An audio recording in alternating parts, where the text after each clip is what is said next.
Saudara pengurus Dewan Pimpinan Daerah Partai Golkar Aceh Besar menargetkan 6 kursi di DPRK setempat pada pemilu legislatif 2024 mendatang. Ya, menempatkan calon anggota legislatif yang pro terhadap kepentingan masyarakat menjadi strategi pengurus partai merebut suara.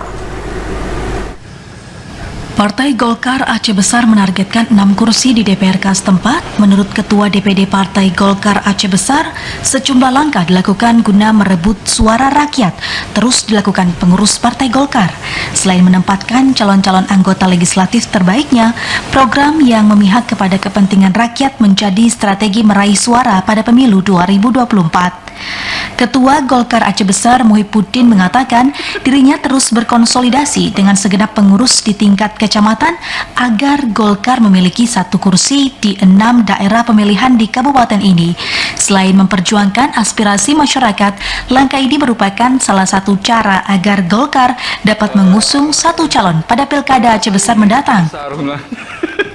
Alhamdulillah pada saat DCT udah kita daftarkan ke KIP dan mereka sekarang sedang berjuang di dalam masyarakat untuk mendapatkan pengaruh. Tapi bagi kami Golkar bukan masalah banyak materi atau apa, tapi yang paling peka dan peduli kepada masyarakat. 6 kursi kayaknya realistis, masing-masing dapil 1 kursi.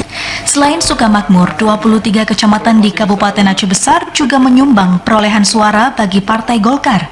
Muhyiddin berharap caleg Partai Golkar tidak menerapkan politik uang dalam memperoleh suara.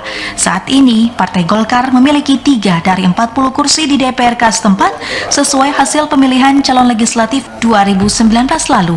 Dari Aceh Besar, Arman Konadi, TVRI melaporkan.